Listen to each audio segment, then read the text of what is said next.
We are live. Hi, everybody, and welcome to Shannon Q. I am Shannon Q, and I'm very excited to have you here today. I am a third wheel today. I am having a conversation with two brothers who have already been starting with me behind the scenes with their antics. So I'm excited to see what's going to happen as we go live. One, people who are part of my channel and consistently watch my channel would be familiar with because he's been here many, many times. And the other is a newcomer here, and the two are brothers. So I'm excited to have a chat with both of you, two content creating atheist brothers who both deconverted from their faith and took different paths to creating atheist YouTube content.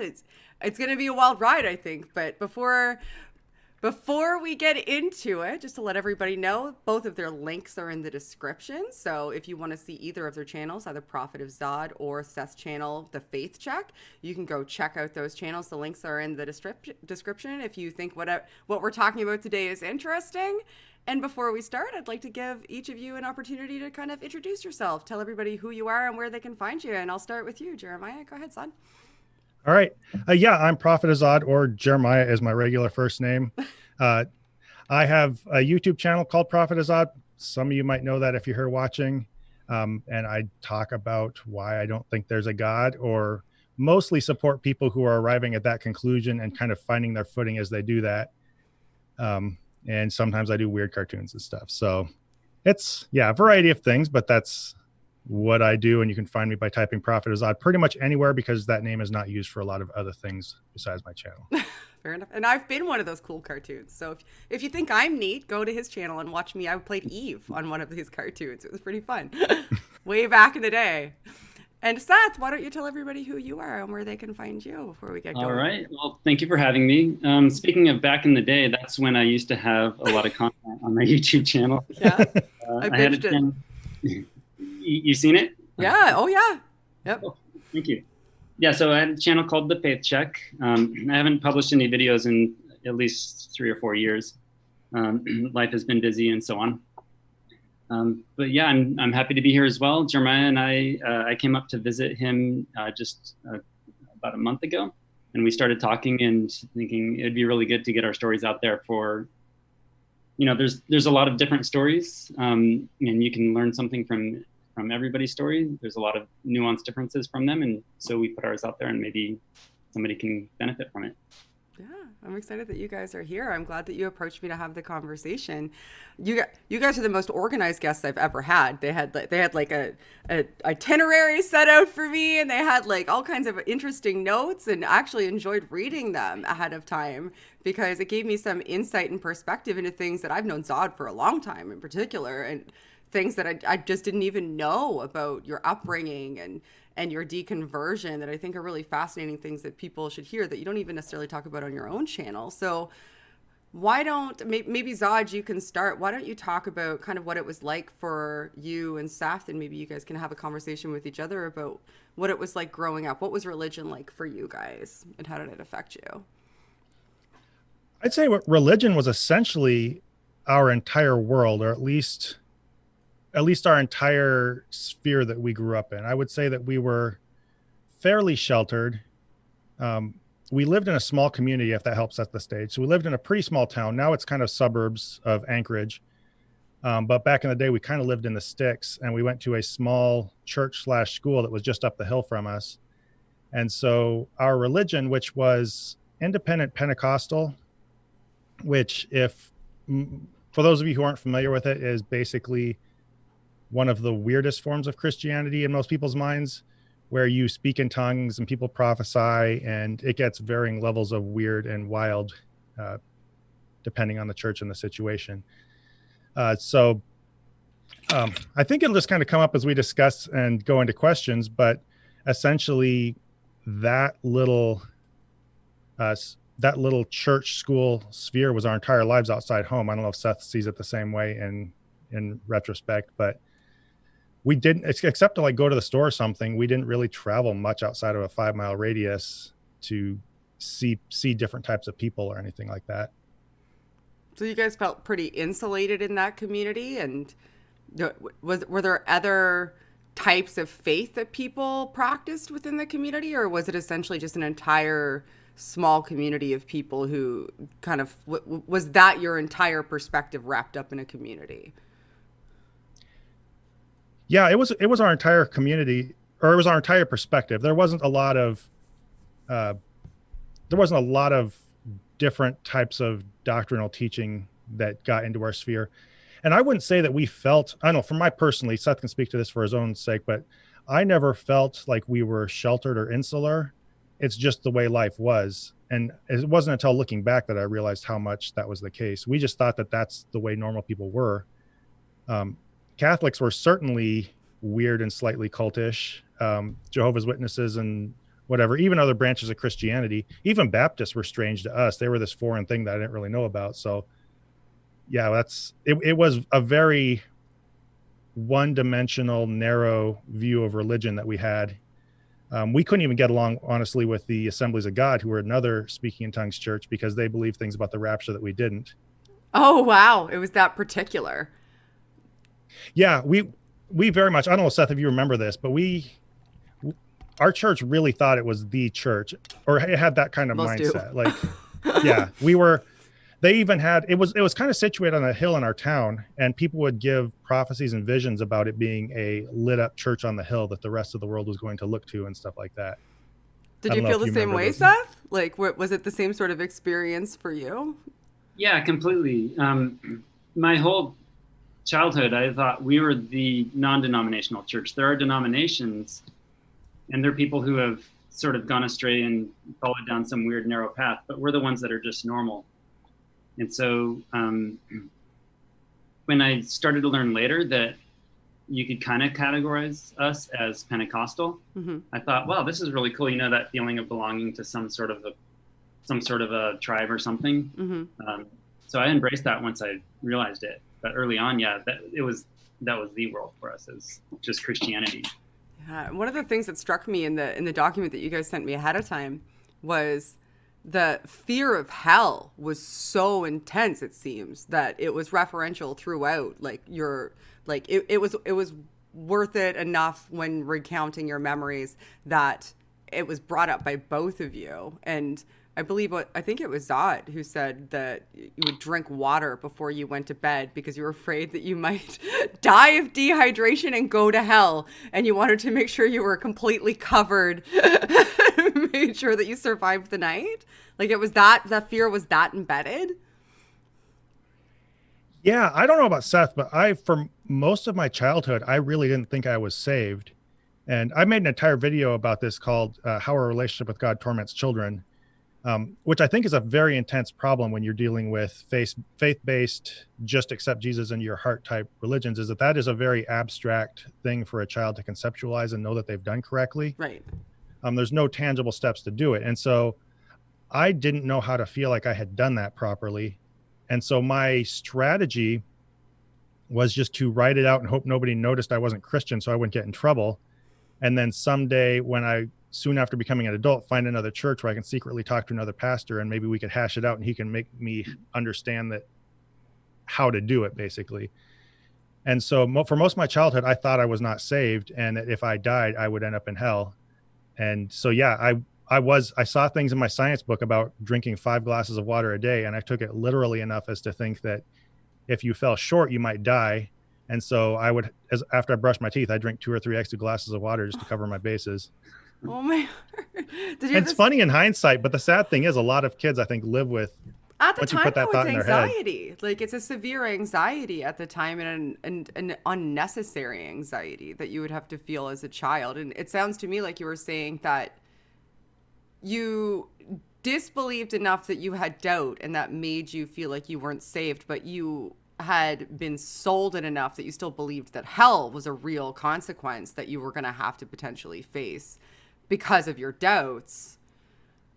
Like as a child, I couldn't imagine what it would be like to grapple with that. I didn't deconvert until it was later in life. Did you have similar experiences, Seth, or were you certain? Were you like certain of God when you were younger? Yeah, and in my description, I'll probably go out on a limb and say this is probably the same for Jeremiah. Mm-hmm. It wasn't about any sort of doubts. Like I was 100% certain I believed in everything, and I was 100% certain I was giving everything to Jesus. What the issue was a lot of the teachings that we had as children were that might not be good enough. Oh. And there's a little bit of ambiguity on whether or not you're actually saved. And I didn't even think of this until just now, like as I was going through these memories. This didn't come up until Jeremiah, you were saying the thing about the glass of water. I used to lay in bed every night right before going to sleep and just, I don't know how many times I'd say it, but just real quick, dear Jesus, please forgive me for all my sins, just over and over again, just in case like I had a sinful thought in between the previous one and the next one. Wow. And then I'd fall asleep. Somehow I thought that was necessary. And I'd feel so guilty about things like, we'd all go get a candy bar after church and I'd say, oh, next week I'm going to get an O. Henry.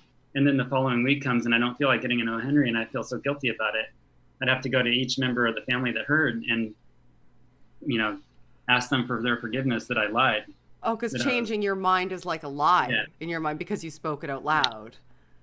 Oh, yeah. Wow. And so some of the things that drove that were things like, I remember my second grade teacher giving us this lesson about the journey of some young Christian. And she drew an empty silhouette on the chalkboard.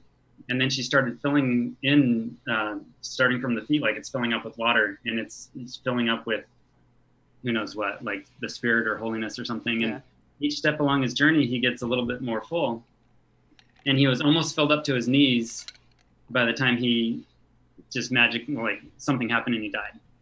And along the way of getting filled up to his knees, he had been filled with the Holy Spirit and started speaking in tongues. And I hadn't achieved that yet, and I couldn't figure out why I couldn't achieve it, but my friends could. And she asked the class, okay, if this person died at this level, he's only filled up to his knees, do you think he would go to heaven? And we all looking at each other, and I don't know, maybe. And she said, no, I don't think so. To kids? The teacher said, I don't think so. To kids? Yeah, to a bunch of second grade kids, yeah. So that sort of thing happened all throughout elementary school. And this is in a private Christian school, like associated with that. So this isn't even in church. This is in like your school that you go to get educated. Mm-hmm. Yeah, that's by far where the most intense instruction happened and where most of these thoughts, I think, were put in our heads. Holy smokes. So in a school, part of the curriculum in a school was essentially telling children that they're almost never going to be good enough and they should always be anxious and that they're bad and something terrible is probably going to happen to them because they're bad. And if they don't fulfill X, Y, and Z criteria, like if they don't feel the Spirit or if they don't speak in tongues, then that means that they're not good enough. Like that's a legit message that was delivered to like 7-year-old children, to you guys when you were 7. I think it was kind of carelessly thrown out there by teachers who weren't very well educated. I don't think it was a deliberate part of the curriculum. I don't know, Jeremiah, if you agree with this, but. Yeah, I don't think I ever had an understanding of anything other than you had to ask Jesus into your heart and you were saved. It felt like that was more or less a guarantee of what I would call the actual doctrine of our church and school. Yeah. But there were a couple aspects of this. One of them was, like Seth said, we had a group of teachers who really were not qualified to teach anything. Okay. When you have Christian schools, you basically hire who's available, and you end up with basically whatever person in the church, I think, is not busy, plausibly qualified to handle a group of kids and is available. And so you get a lot of people who are way out of their depths. And then when you turn those people over the responsibility of articulating what children need to do to avoid being tortured for eternity for whatever they did or didn't do, you're going to end up with some weird stuff. And so I don't remember there being any actual teaching that you're not going to go to heaven for doing anything beyond praying to accept Jesus into your heart. But one thing I recall specifically was they would go through a lot of parables and stuff, or general teachings from the Bible about like the sheep and the goats, for example. Yeah. About how even though we were never taught it was required for salvation, There was the part about how people who didn't do enough good deeds were told to depart from Jesus, or the foolish virgins who didn't fill their lamps well enough. So there was all these things that would give a teacher opportunities for teachable moments, where even just doing their best to sincerely pass along this haphazard bit of material that was collated in the Bible, you'd end up with all kinds of mixed messages. And that's really not something that you want to put in a child's head once you've already unfortunately put in their head that they might either go to heaven for eternal bliss or go to hell for eternal torment. And so, yeah, it just was this mess of things that should have never been swirling around in kids' heads to begin with. And yeah, so, I don't know how to say it beyond that. So you guys then start to grow up, and inadvertently or otherwise, you've got this baggage that you're carrying with you about salvation and hell and what it means to be a Christian and what ideology you need to carry out into the world. And you both ultimately don't not only end up atheists, but end up atheists who start YouTube channels separately, years apart from one another, to talk about this to people, to put messages about your experiences and what you think about them out into the world. So what I'm interested in, and I think probably the audience is probably interested in, is like how does that happen? Like, Seth, you went first. So did you deconvert first? Who deconverted first? I did. You did. Okay. All right. So he deconverted first by quite a bit. Oh, wow. Which is a little, part of me wants to feel a little embarrassed by that in hindsight, even though I understand. He gets the medal. Yeah. Well, he's my younger brother by about 3.5 years. Yet, yeah, he, I guess, develops more quickly on that particular line. Did that affect your relationship, or were you guys still were you able to continue a strong relationship? Because it seems like you guys have one now, so I'm hoping that that's the case. Yeah, it was totally fine. We have 2 other siblings too who are both still Christian, and good relationship with them as well. Awesome. Good to hear. Perfect. I was, even though I identified as a Christian, I had serious doubts. I don't know that I was a closeted non-believer for which amount of time, but by the time I was shortly after I became an adult, I had enough doubts where I at least admired atheists and the way they thought more than I admired Christians and the way they thought. That's fascinating. And so I found him a lot more relatable than the average Christian. And I think deep down, I was nurturing what was going to become my eventually openly identified lack of belief. So yeah, it didn't affect our relationship at all. It probably more for the positive. I think we had something to rally behind and talk about, even though I identified as Christian. Do you think that maybe you felt like you had more ability to be open when talking with him without having to potentially be guarded from judgment, or just like you guys maybe had a relationship where you could talk about things already? I think it was a little both. Seth, you'd have to say how you felt on your end of it. From mine, I felt like I could at least entertain. I think a lot of Christians have these little doubts that they want to express something about, about at least parts of their faith. And I've talked about before, and you did a voice for something where I talked about how Christians have these little ways of making fun of parts of other denominations. They're really making fun of, I think, what's at the core of belief, but they can't tell themselves they're doing that. And so we're all seeking for these ways, or as Christians, a lot of us, I think, we're seeking for these ways to kind of tease about things we deep down felt insecure about. And it's hard to openly do that without finding these little ways to maneuver them into conversation and not talk about things as deeply as you really are. But with Seth, it was easy for me just to bounce back and forth theoretical things and hear what he said and, tell him I respect where he's coming from, even though I probably more than just respected it on a begrudging level. So Seth, did how did the deconversion happen for you? Did you have lingering doubts, and was it a long path? Was it like a quick break? Like, what happened to lead you out? For me, it was maybe a bit easier than for a lot of people. Okay. For starters, I went to college without anybody that I knew from high school. And so, you are really free to think however you want to think and start being influenced by just whoever happens to be around you. So there were a lot of good moments early on in college. if we go back to the whole childhood, always believing that you're one of the goats, you're not one of the sheep, when they're telling those sheep and the goat stories, and you're always feeling like guilty and you're going to hell. I got over that in around 11th grade.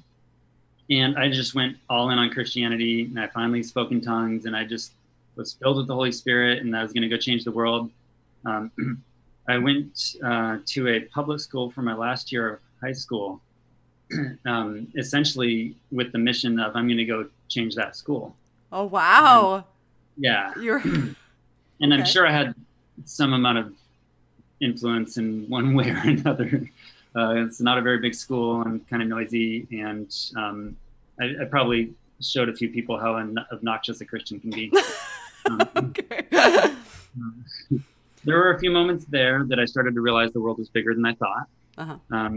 Being in physics class, for example,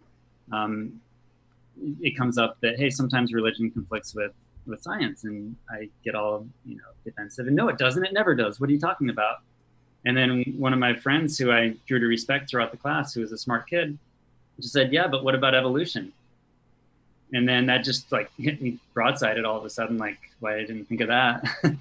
And the best thing I could say was, evolution's a theory and so is creationism. So, bazinga. Yeah. But you feel really kind of silly saying something like that. And then when I got to college, just more people that were different. My roommate was also a Christian, just like almost everyone in Oregon is. And that's where I went to college. He said something like 300 million Buddhists can't be wrong. And I got really offended. Of course they can be wrong, and just little bits like that starting to happen. There was one moment where I wrote a paper in writing class, and I was supposed to write about who my hero is. And so, of course, I picked Jesus.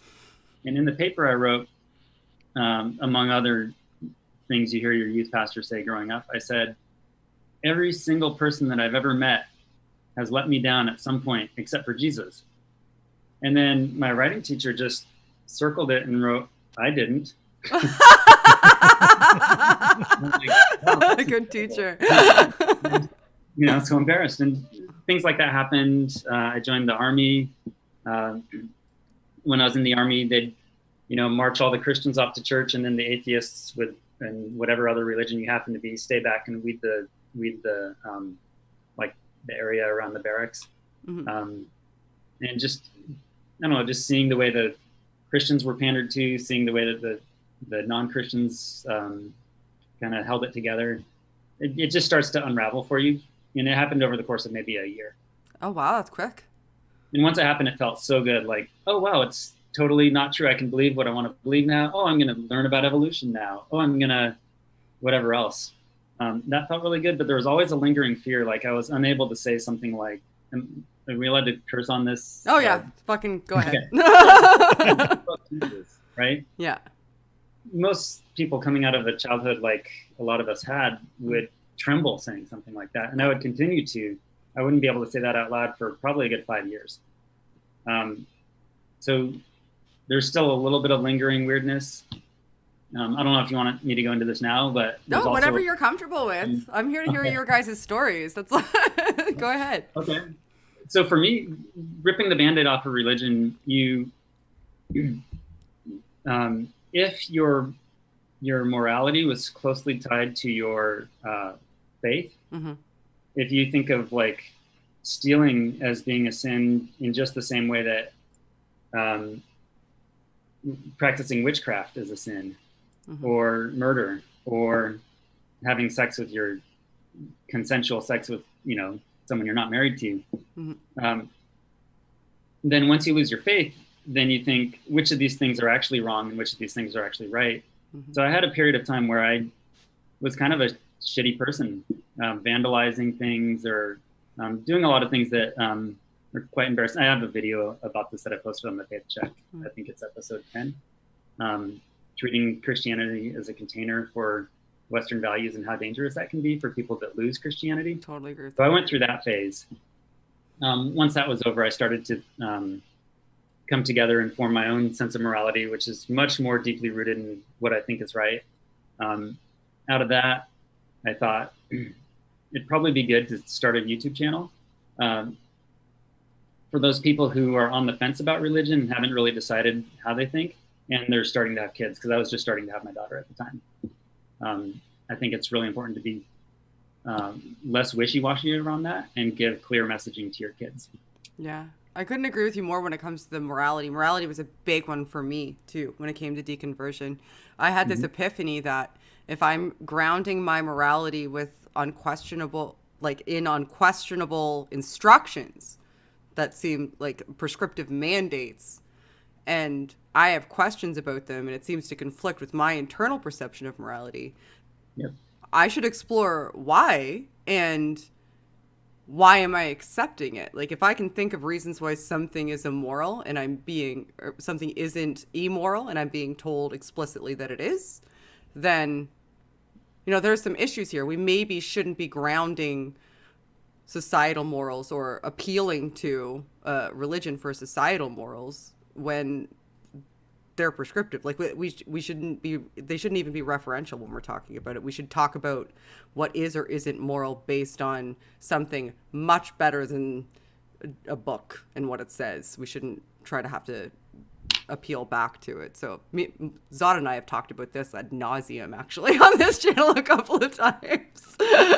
So Zod, it's your turn. I want to hear how you ended up with a YouTube channel. Like, since your younger brother does everything first and better than you do. So what did you just follow in his footsteps? Is that what happened? You were just like, I want to be like Seth? I kind of referenced this before, but I had a lot of doubts well before I started calling myself a non-Christian. And that took me in some kind of strange directions. My experience was a little different from Seth, I think, because I stayed home for my first 2 years of college and was more rooted in family life and stuff. And then I went to school out of state with a friend from high school, and we both started attending Campus Crusade together. And I ended up marrying someone from within that environment, and that really stifles your ability or desire to make a huge leap, especially once you have children. That comes with all kinds of complications. The whole combination of social factors probably kept me in longer than I would have been inclined to stay otherwise. But I had a lot of doubts. I think I probably expressed more skepticism as a Christian than faith. And I really didn't like the idea of faith. I found a lot of things about Christians distasteful.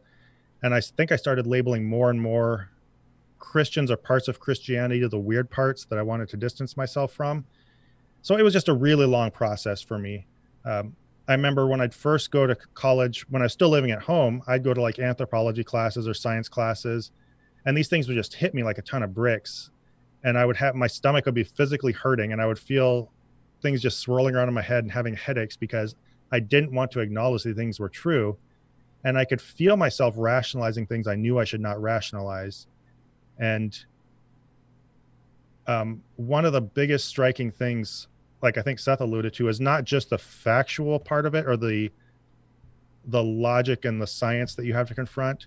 It's just seeing reasonable people believing things way differently than you do and articulating them way better than you think they would.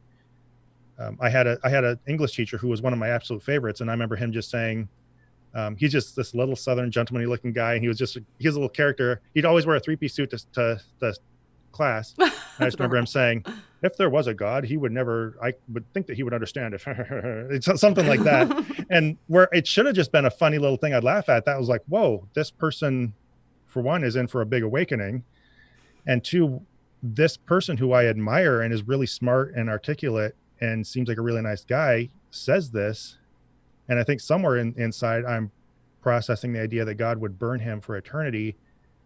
Despite what he had said, he came to his best understanding of what he should believe. And all the science teachers and anthropology teachers in my classes were explaining things a lot better than I thought they were, considering the Ken Ham and Kent Hovind materials that we were used to characterize them. In school, I don't know, Seth, if you were as exposed to this, but I thought they were all absolutely absurd. I thought they were total clowns. At 15 years old, I literally thought I could defeat any evolutionist in a debate. Because all I had to do is pack up these things I'd learned in my, Bob Jones high school curriculum or my Kent Hovind video. Yeah. And just if any of us, and we've experienced things with those people, it's exasperating, but I can identify because I was one of those people. I thought it was so straightforward and so cut and dry that if you presented this to anybody, it would just be obvious and would blow their socks off. And little side note, I think for those of you who get into regular conversations with Christians, they are fed that, and they are fed the idea that it's going to be that easy when they come to talk to you. Is the minute they tell you the universe can't come from nothing, or this or that about evolution, or where do you get your morality, they think it's going to instantly blow your socks off. And just as surely as Lee Strobel, you're going to drop it all and realize that you should follow Jesus. And overcoming that is a big barrier, but that's why I convert to Christianity so frequently. I just can't stop converting to Christianity. Every time I have a conversation, I'm like, oh, all right then.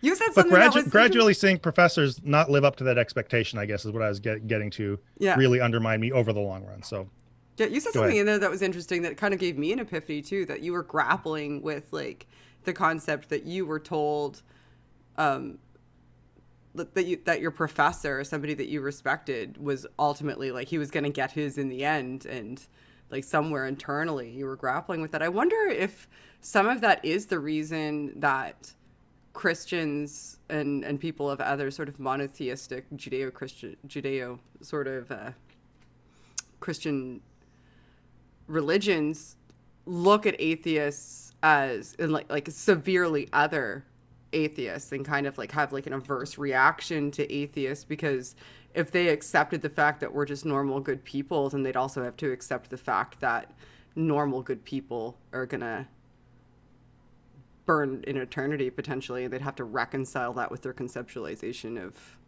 God. I hadn't thought about that before, but I think it's a huge thing. Yeah. I think we need to suck, because if we don't suck, then God's being really mean for no reason and unjust.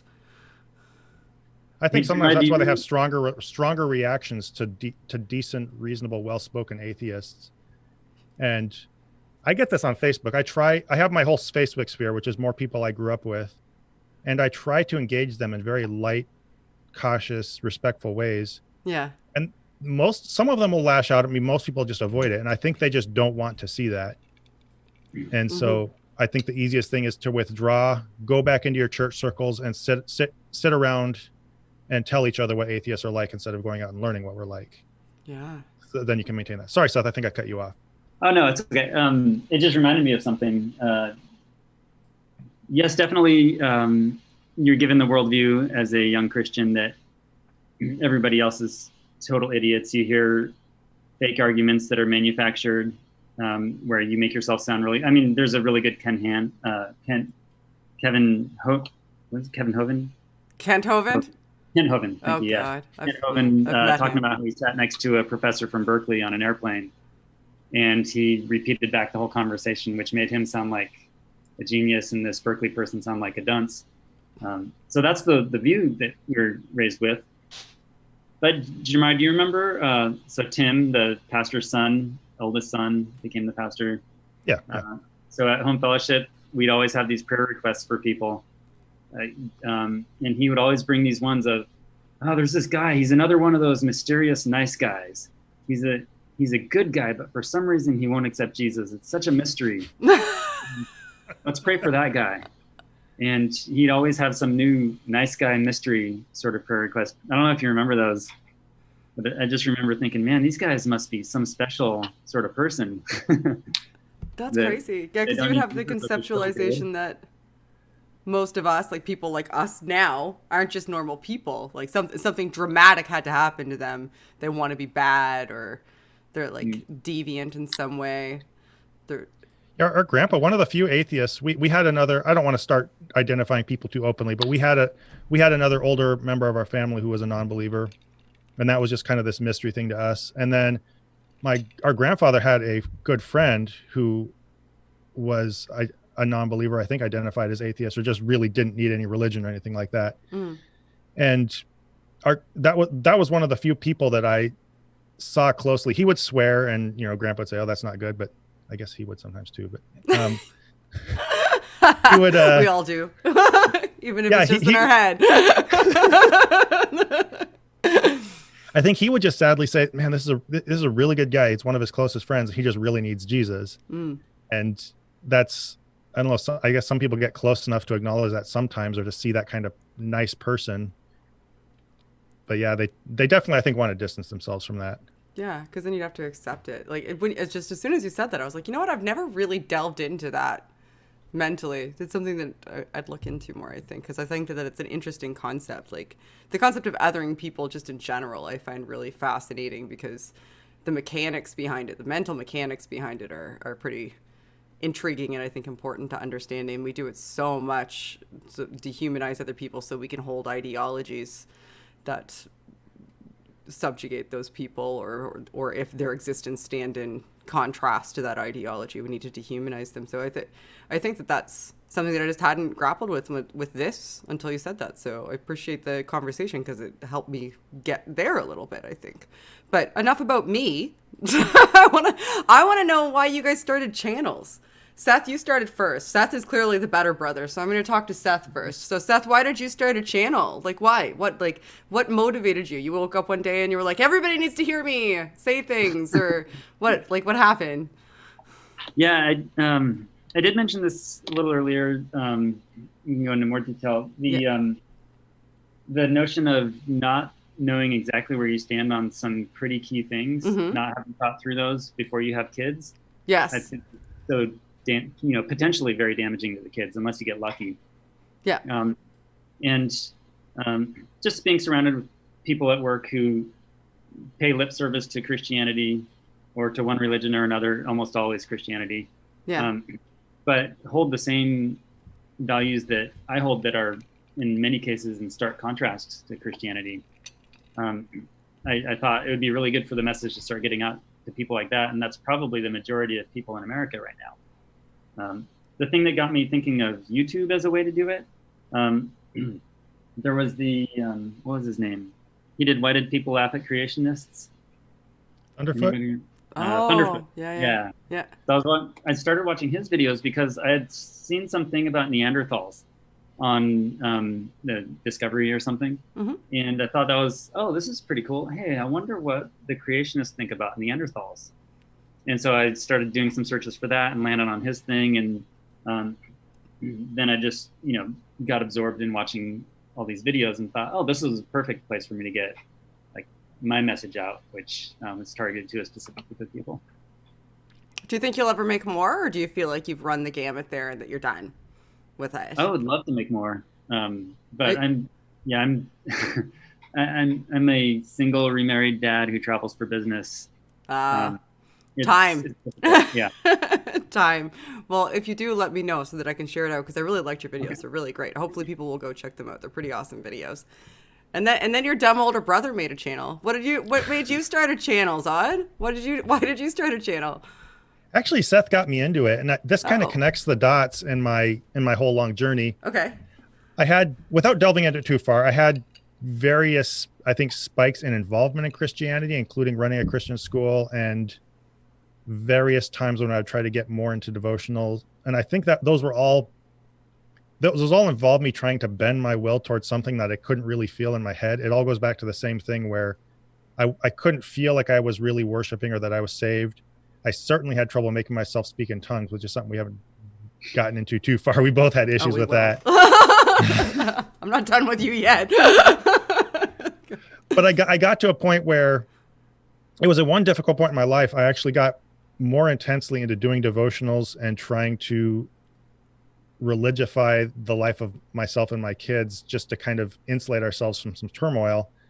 And I went pretty quickly from that to lack of belief, to like just openly acknowledge lack of belief. And it was when I traveled down to visit with Seth once, we were just sitting there having drinks, and it just kind of came out that I called myself, I think, a church-going non-believer or something like that.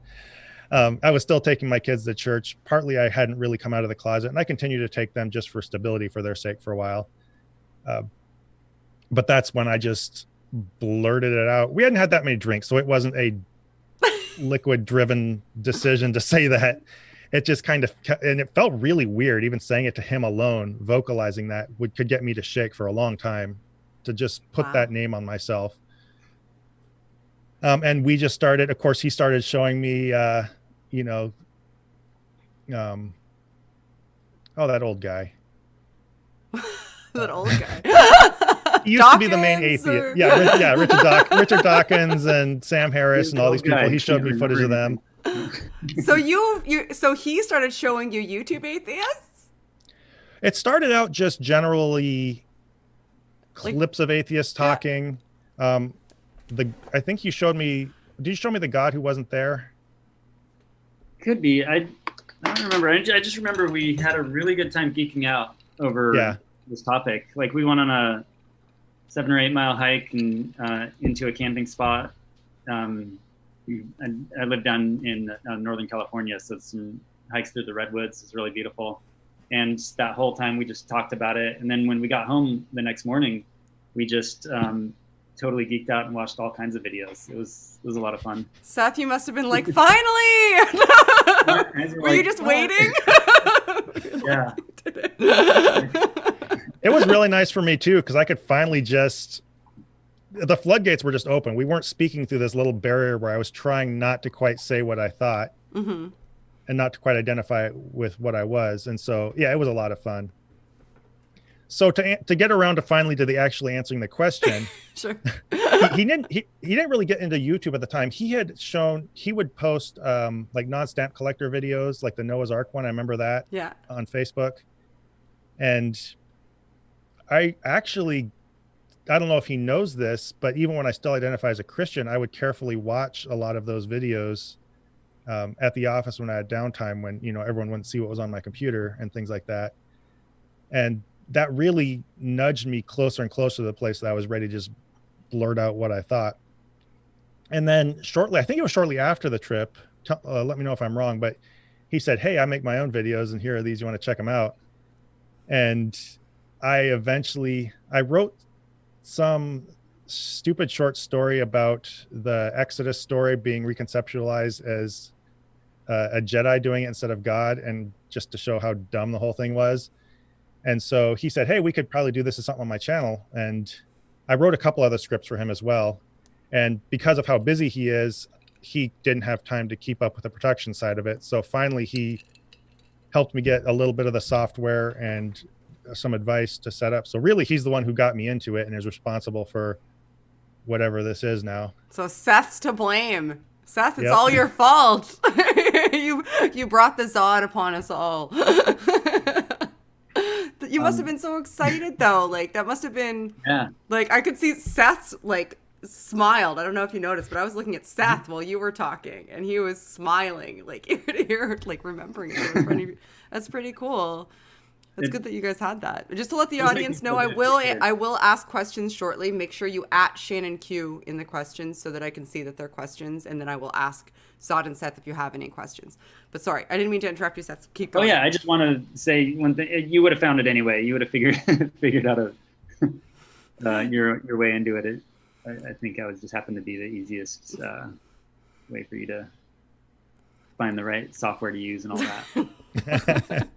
Jeremiah's always been a really good writer. He's written some science fiction stories that when I read them, I just got goosebumps. And oh, wow. I'm not sure because they were that good or because I knew that he wrote them and he's my brother. But as soon as you said you wanted to do a YouTube channel, I was like, wow, you finding an outlet for the way you write.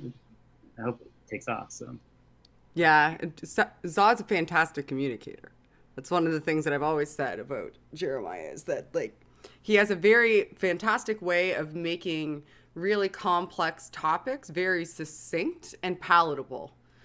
Like from morality to religion to like you don't really delve into evolution much, but like all of the complex topics that like are encompassed with deconversion and like a real outsider look at faith from somebody who was previously inside, you have a really fantastic way of articulating those in a very like succinct way. And it's something that's not, you don't often find it. There's a lot of talking heads like me who just blather on about stuff that they think, and you're very, very precise. You can tell that everything you say is deliberate. So I appreciate that. Yeah. Yeah, I'd say that's probably my one skill. Like, I don't speak to evolution very much because I simply don't know anything about it. I don't have any kind of scientific background or anything, or really any kind of specialized background except communication and education. And so I think most of my content is simply introspecting on that process of rationalizing faith and coming out of it, and just putting things into words that we kind of are on the edge of thinking about and never really know how to articulate. And honestly, it's not as easy as it looks. I give myself a huge headache trying to take these ideas that I've just floated there and find out how to put them into words. And so, yeah, but it's a lot of fun. I appreciate it though. You do a good job. But Seth had a better tagline at the end of his videos. I'm sorry. It was, let's see if I can remember it. It was, how certain are you of what you believe and why? Right? How strong is your faith? How strong is your faith and why? I loved the tagline at the end of the videos. Sorry, I butchered it. I'm not very good at rote memorization, but I love the tagline at the end of your videos. All right. Yeah, so that's better than my none at all taglines. So I'll concede that. That's all I say is elevate the discourse. Paul just says later, so there you go. you both trump Paul. All right, so I will answer questions soon, guys. Don't forget to tag me, but I do want to talk about tongues for a second because I think it's fascinating that that's even a component of faith. I grew up Anglican, so it's not even something that came within the realm of anything that would pertain to faith. For me, I wouldn't even understand how to relate it to faith. So why? How is that presented to you as somebody in the church, that it's something that is necessary and mandatory and required to be a full-fledged saved believer? First off, it's become clear that you were barely ever a Christian to begin with. So I've been told. Anglicans, you might as well be an atheist who goes and meets somewhere every week. Yeah, no, I was never. There's lots of people who would tell me I was never a Christian, so don't worry, you're in good company, Zod. A lot of people will tell you you're still saved. Yeah, it depends on who you're talking to, right? Yeah. I don't know if Seth wants to run with this first, or tell me about it. Go ahead. What was your take on why tongues was so important? So, I mean, there's the biblical, what happens in the book of Acts and the fire on everybody's head and everyone starts speaking in different tongues, and there's ways to interpret it as some people think that they all learned to speak other languages like Greek or whatever so that they could go spread the gospel. Others, there's a little bit of clarity a couple verses later where it's totally unintelligible to anybody except for you and God, and it's the Holy Spirit speaking directly through you. So growing up, it was always present. You hear it in the church all the time. Before church, there was a 30-minute prayer room thing. Everyone just goes in there and you hear people crying and singing in tongues and praising and all that kind of stuff on their own. So you're totally immersed in it all the time. It was thought of as the most pure form of prayer because it's not bound by language. It's a direct connection between your emotions and God. And it's the Holy Spirit moving your mouth for you. To me, it was very strange that all the other kids could do it. And I just had this thing in the back of my mind, like, on one side, I thought, these kids are faking it. And then on the other side, I thought, what's wrong with me? Why can't I do it? Yeah. Kids would also do things like, hey, God spoke to me and told me this. I'm like, you hear him? Oh, yeah, I hear him. And of course, they don't hear him. And I think I was just too honest with myself to do either one of those two things. One thing that I just thought of a few minutes ago is,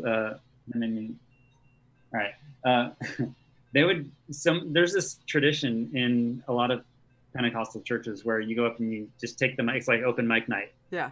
Before the pastor starts talking, and you can go up and you can say a prophecy, or you can speak in tongues. And a lot of times, what would happen is someone speaks in tongues, and then immediately after, an interpreter would come up and interpret the message that was just spoken through that person. And I just thought how great it would be if some troll would show up at church. I'm not real from God.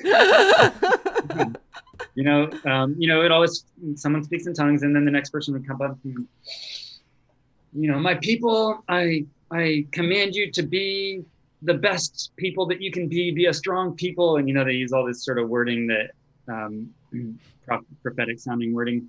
And I just wish someone would come up there and say something like, God has commanded us to go to the church across the street and beat them all up, or just some ridiculous thing.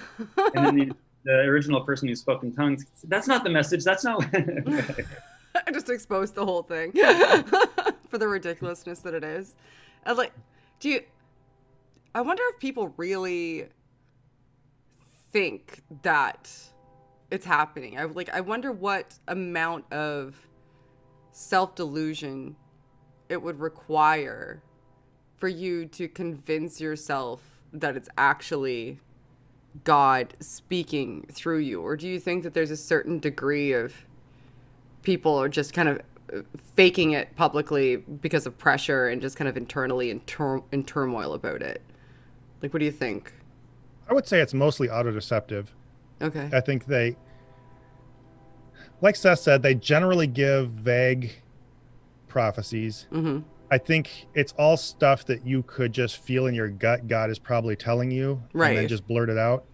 Because it's all along the lines of fortune cookie type prophecies. It's always something positive. It's always God telling us he loves us, or he has great things for us, or we're his beloved people, that kind of thing.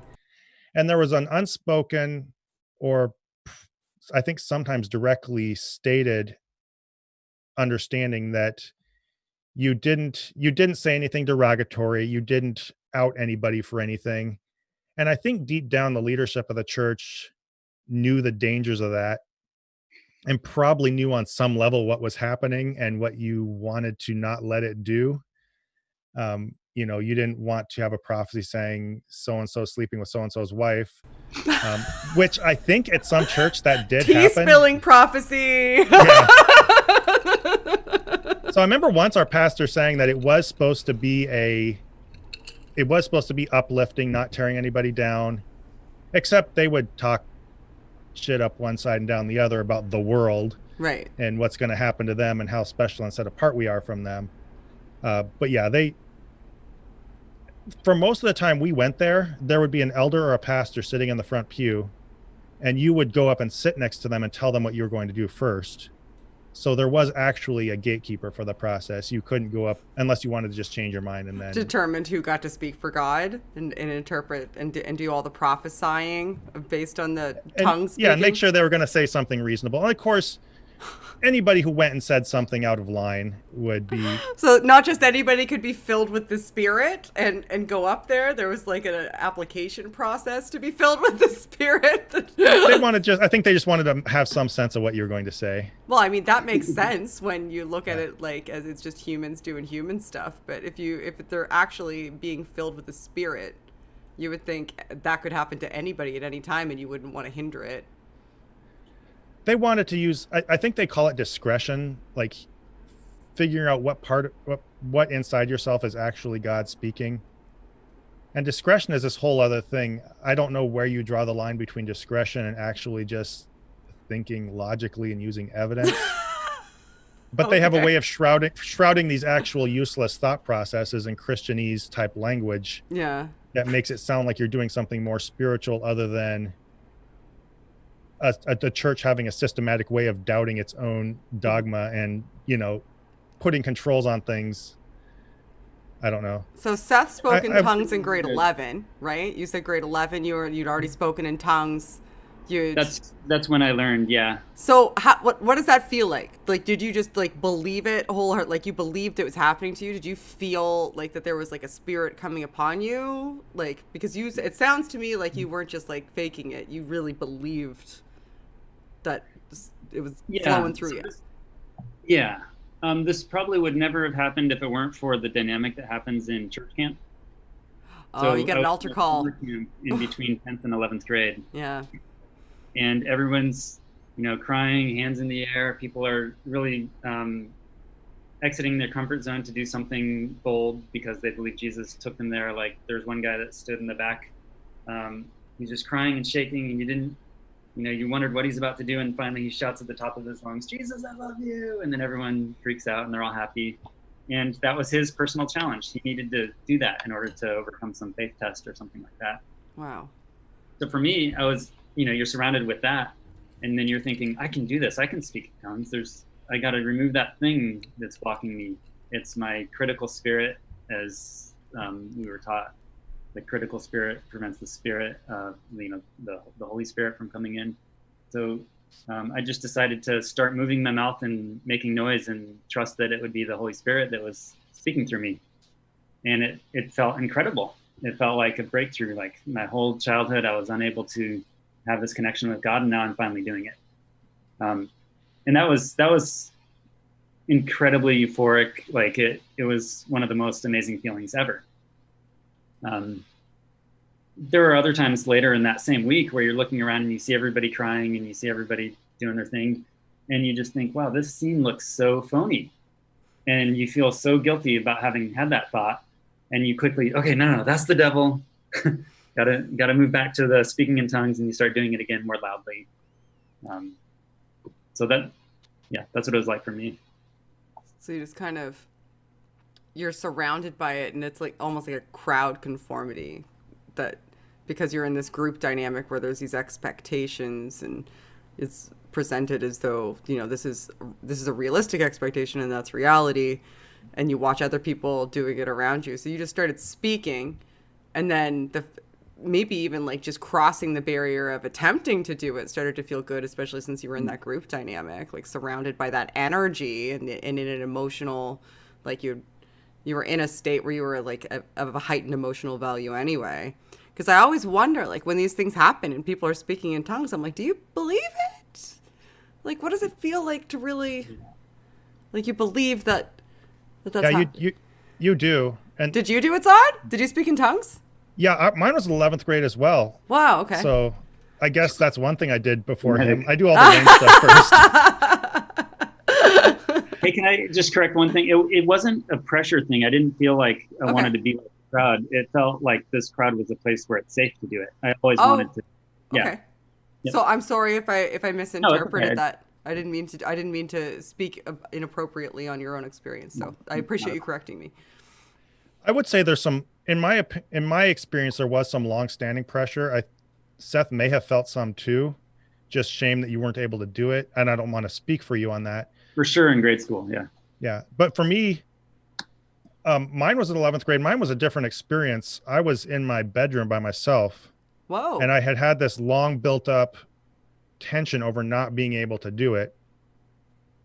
When I was in 6th grade, we were at a camp.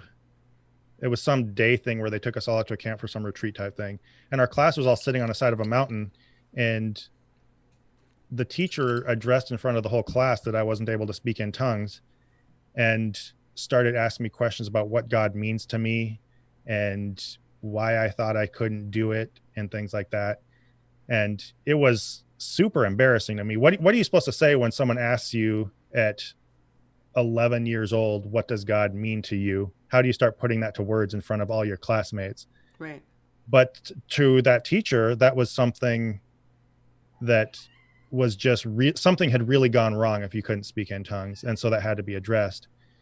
And so that and many other experiences, hearing other kids having been able to do it, members of our family, not our parents are really good within this environment. And looking back, just as a side note, most kids in that church and school kind of envied the parents we had, because they did not inflict this on us in the same way and to the same intensity that a lot of other ones did. So even though most people are never going to know who they are, I would want to say that on their behalf, having come out of this experience. But there was this long-standing expectation. And so finally I was putting myself through the ringer in 11th and 12th grade on all kinds of things, including why I couldn't feel anything in the process of worship, why I didn't hear God or feel like I was talking to him, why I didn't feel anything in prayer. And so I started to work through some of that and generate some of these feelings in myself. And eventually I was kneeling by my bed. I started speaking gibberish, or somehow, I don't know exactly how it progressed, but I got myself to speak gibberish in a way that I felt my mouth was doing it by itself somehow. I didn't feel myself consciously convincing myself to make it happen, or just going blah, blah, blah, whatever. And that whatever filter in there, whatever conscious thought process makes you move your mouth, somehow I got it to be slightly involuntary, just enough to feel like I was really speaking in tongues. And it, like with Seth, it was a euphoric feeling. I felt literally a shot go down my spine, and I thought that was the power of the Holy Spirit going through me. And so I think I don't know if it's a combination of just feeling that that's a really good thing that you should do, and that longstanding pressure. And finally, after 16 years being able to make that happen in myself, it was a huge thing. I think one thing just to touch on that I don't think Seth expressed in his explanation of why this was considered important is within at least our branch of Pentecostalism, it's not just the act of speaking in tongues. That's a sign that you've been filled with the Spirit or baptized in the Spirit. And so it's not required for salvation, but you're not operating with the power of the Holy Spirit. You're kind of an incomplete Christian. You have your ticket to heaven, but you haven't really pressed in and connected with God, and you are basically a weak, halfway baked Christian. And so that's the level of intensity that they put on that. And that's why that doctrine is so important. That's why to us, Baptists, Catholics, all these other types of Christians are running around just operating on their own power, and they don't have the Holy Spirit in them. They're not the really dynamic, driven part of the church like we were, of course. And so that was a huge part of why that was. And so then that added to the pressure on us, not only to internalize this process where we felt like we'd accepted Jesus into our heart, but to actually be real, true, power-filled Christians by making our mouths move and convincing ourselves that we weren't faking it. And that's a really cruel thing to do to kids, in my opinion. Seth and I did not have the ability to convince ourselves we were doing that. And so the turmoil that at least I felt, and I think he did for years, is very intense over something that's honestly just totally batshit silly. We must have some former Pentecostals in the chat. People are talking about how they felt like they could lift a car after speaking in tongues. I'm sorry, a cat is attempting to kill me.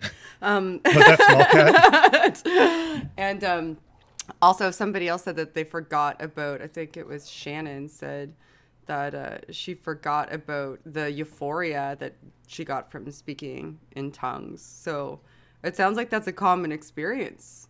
That would be an interesting thing to explore. Like the psychologist in me, like the cognitive scientist in me is like, I wonder why. Like, I wonder what the mechanism is. I wonder what like unique property it has that imbues it with that type of euphoria. Like, is it the stress release? Is it the feeling of connection to something desired and attained?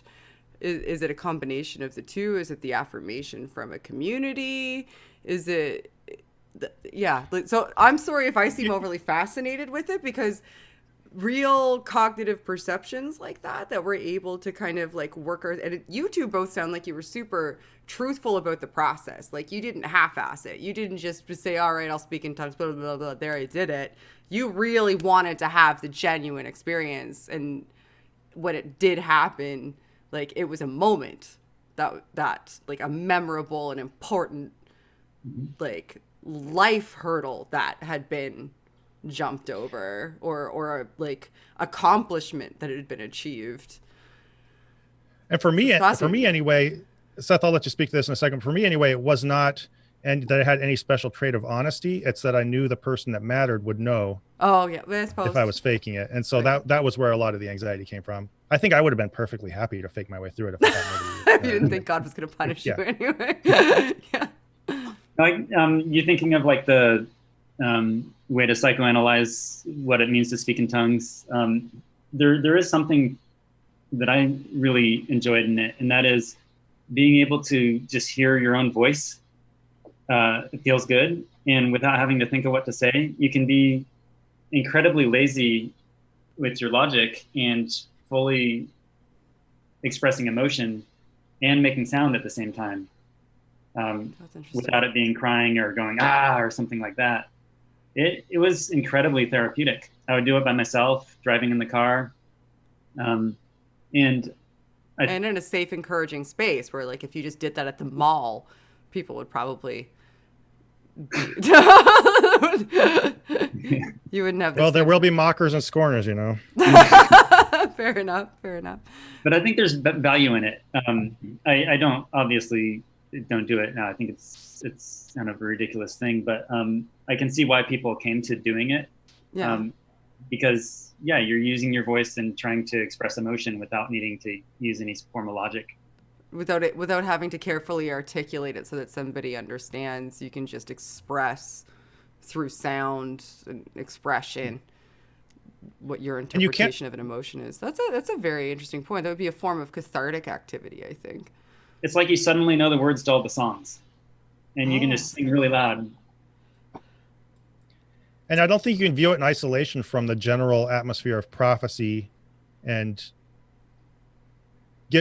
you're giving yourself permission to think without speaking, but then this all occurs within this environment of granting the weight of God's authority to whatever the most charismatic and convincing or powerful person speaks. Mm-hmm. And so there's this whole atmosphere of giving in to whatever feels good in the moment without analyzing it.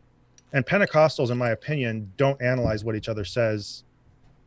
They fail to analyze it in a more drastic way than most other denominations of Christianity.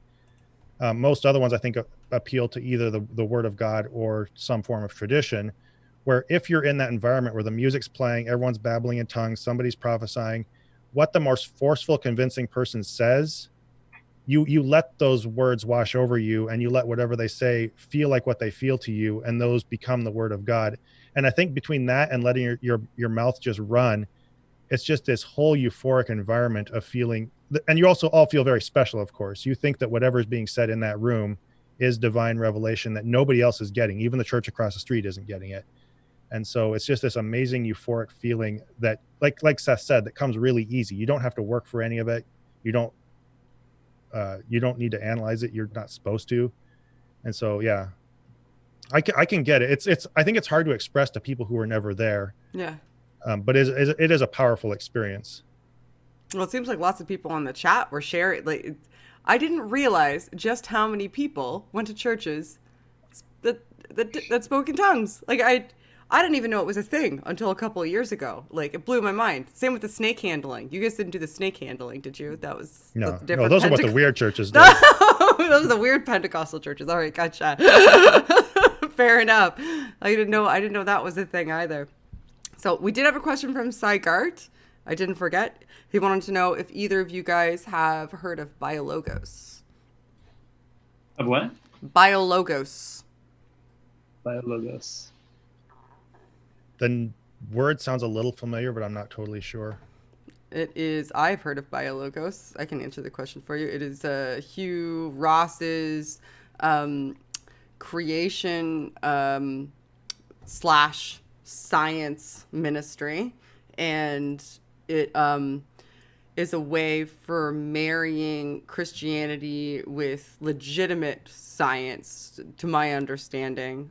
So it supports evolution, supports an old Earth, but tries to present the science through a lens that, like, biblically, so that you can conform your Christian views to the secular science. I think. Sile, correct me if I'm wrong, I'm sure. But that's my understanding, my general understanding of what Biologos is. I'm sure 700 people are going to correct me in the chat. And the comment section later. Tell me I don't want to be dismissive. I've never heard the name of it. Yeah. But my first impression that it's probably a lot of stuff I've heard before with a different name. And I don't want to assume that. On the other hand, one of the burdens I think we bear, all of us as atheist activists, is hearing the same thing repackaged and presented to us with a new name, and told that if we don't understand it by that name, we're ignorant of a really important argument. Biologos may have something that just absolutely blows my mind. until I explore it and know that, though, I would tend to think it's stuff I've known before. And part of the problem is we don't have time to totally unpack and get to the bottom of every single presentation of what's mostly the same apologetic over and over again. And so you want to do your due diligence and do the person the courtesy of assuming that they're presenting you something new and worthwhile. But if I never delve to the bottom of that, I hope that he could understand why that's a little bit difficult. But if I have the time, I would be willing to take a look at it. I tell you what, if Christians tried to thrust upon each other, or people of all faiths tried to demand of each other that they read the same amount of books that they demand that atheists read before that they can say they're not Christians, it's staggering. Like, if I had a penny for every time somebody said, I have a really important argument, I can't articulate it, but you need to read this book. Like, no, I don't. And if it has a technical sounding, if it has a technical and slightly learned sounding name to it that they've devised, then it sounds like you've been sidelined by something that's very academic, when really it's probably the first cause argument all over again, or something like that. Or I'm not super familiar. One of the things about biologos that gets me, though, is that, like, I know Sygart's a legitimate scientist. He's retired now. I believe he's a geneticist. He's also Christian. But Hugh Ross is an astrophysicist, but he doesn't believe in evolution. So that boggles the mind. You know what I mean? Like, you're marrying science.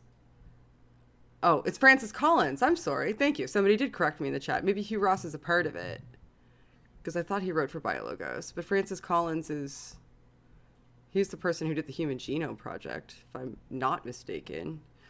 And he's a legitimate scientist, and he would believe in evolution. But yeah, because I thought that Hugh Ross was a part of Biologos. Anyway, but he doesn't believe in evolution. So what boggles my mind is, like, how you can present one science so wholly and accurately, and then just completely disregard another entire field because it doesn't comport. But your field, you're willing to fight for. That confuses me. So yeah, I missed other questions because I ran my big dumb mouth. I won't keep you guys that much longer. I know I told you like 15 minutes. Biologos is run by Francis Collins. Yes, everybody. I know everyone. Thank you, Paul. Thank you, everyone. Biologos is run by Francis Collins. Beej. Hi, Beej says that you need to do a Twitter poll now, Shannon, to see how many people spoke in tongues when they were, like, how many people have previously spoken in tongues. I very much should. I don't see many people tagging me. You guys have to tag me, or I don't know where to go get them. Let's see. I'm not sure if I'm going to be able to find other questions. So I think I will be able to. Oh, no, there they are. Here we go. Okay. Then again, you have Ben Carson, who's just aptly described. Yeah, that's fair enough. And Hugh Ross's Reasons to Believe. Different and competing organization. Thank you. So I'm entirely wrong. Don't listen to me, anybody. As a rule. I bet everything they say is totally different, though. Sorry? I bet everything they say is totally different and totally, a completely fresh 100% take. different than Reasons to Believe. Yeah, maybe. It could be. Could very well be. I don't know. You know, when you mentioned Biologos and the brief description you gave of it, knowing nothing about it, I almost had a more positive feel. Like it's an organization that's out there sowing disinformation, which is most commonly what those sorts of things are. Then that's one thing. But what if it was a organization that basically tries to hold on to Christianity and all the benefits that come with it, while adhering to the evidence that the world shows? There's a lot of people probably in America right now that hold that sort of view. Yeah, see, I think that's a good thing, though.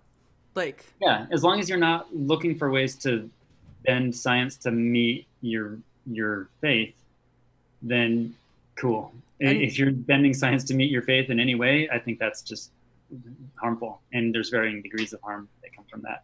Right. So, like, if you're looking to help people conform their conceptualizations and understanding of contemporary science to their faith when it's difficult to do otherwise, then I'm kind of for that because, you know, there's less people pushing young earth creation, and there's less people who are fighting against, you know, trans rights and gay rights. There's less people who are just ideologically fighting scientific ideas.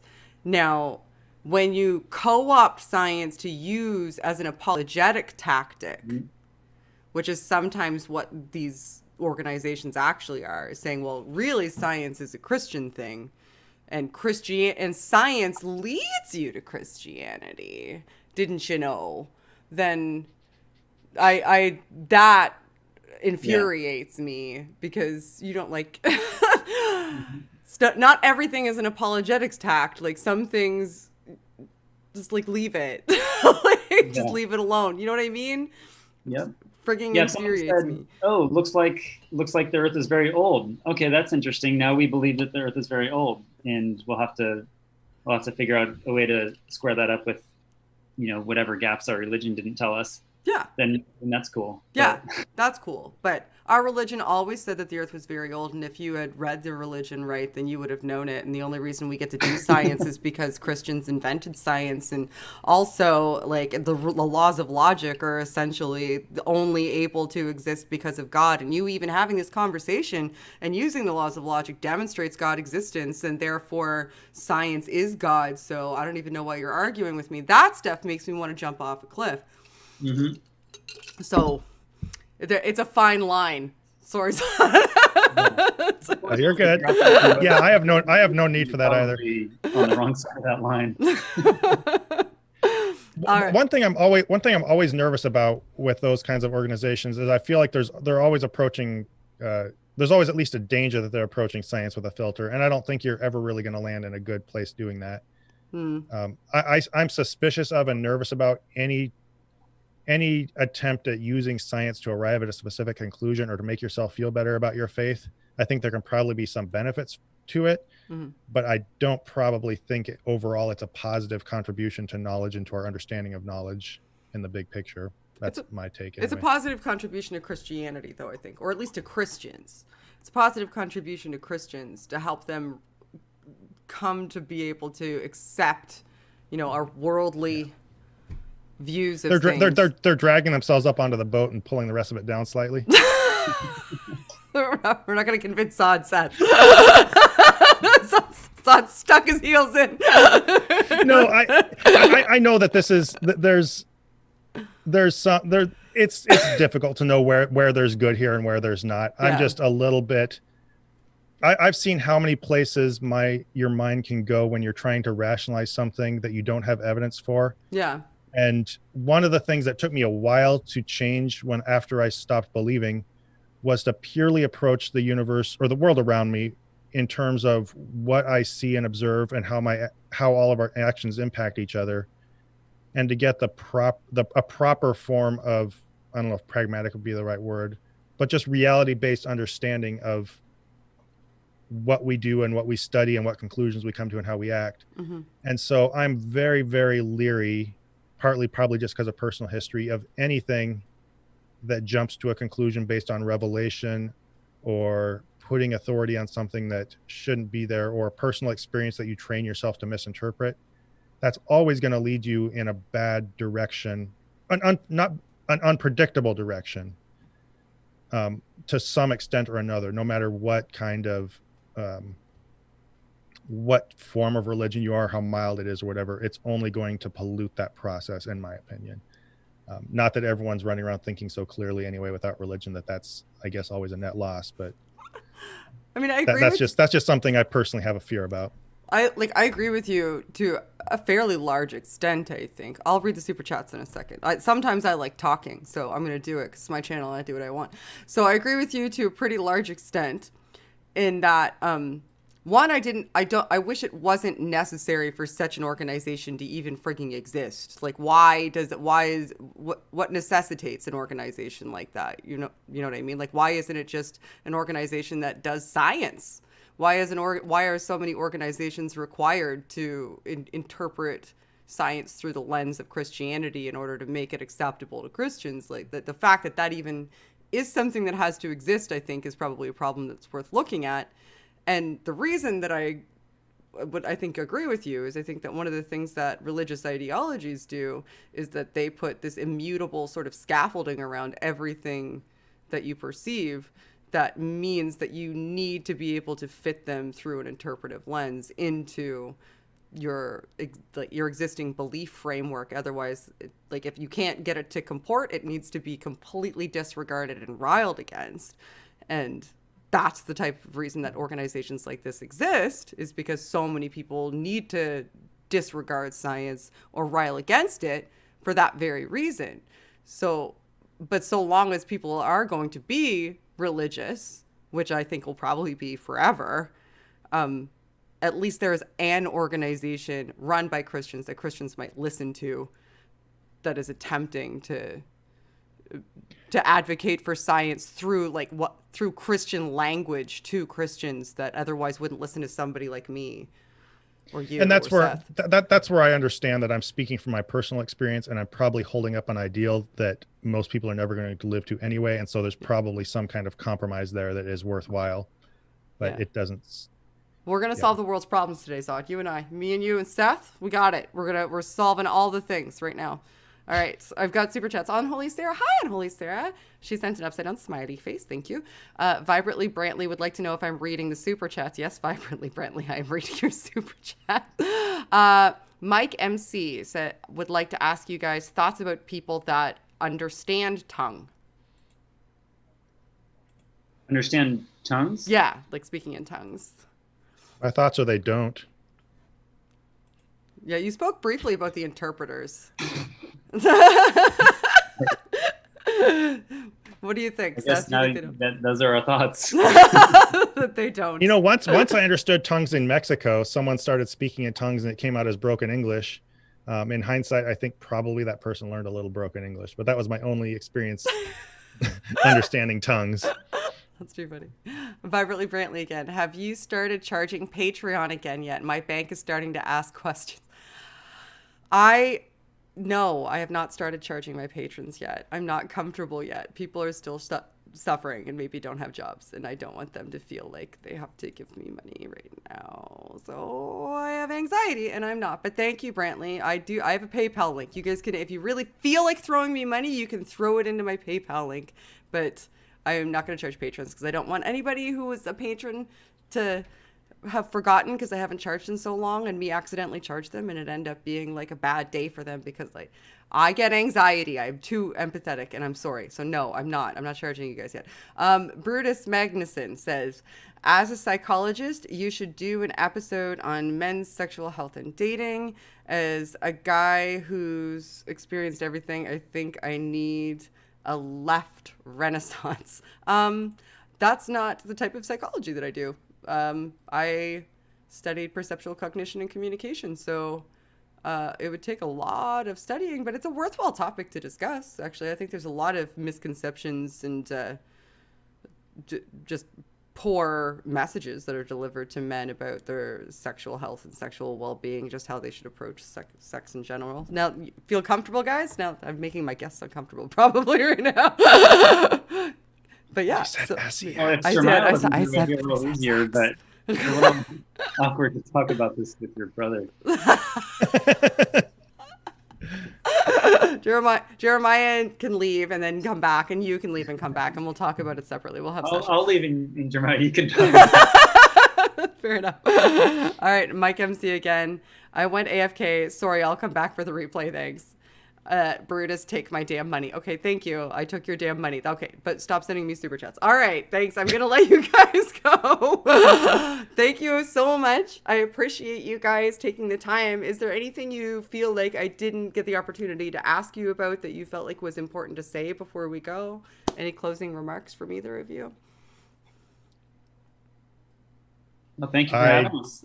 Yeah, I appreciate you hosting this. We kind of wanted to do this for a while, and so it's fun. I appreciate you facilitating and helping us along. So thank you. Yeah, no, I'm really glad. I hope you guys enjoyed it. I'm glad you guys came and shared your stories. I know watching the chat that lots of people had experiences where they were really strongly relating to some of the things that you were saying. So it's good to see that. Like sometimes it's very cathartic and interesting to watch somebody who had experiences that maybe you thought you had an experience that nobody else could relate to, when you hear somebody talking about it on a channel like this and you're like, oh, wow, it's not just me. Other people have gone through the same thing. So I appreciate you guys contributing to that.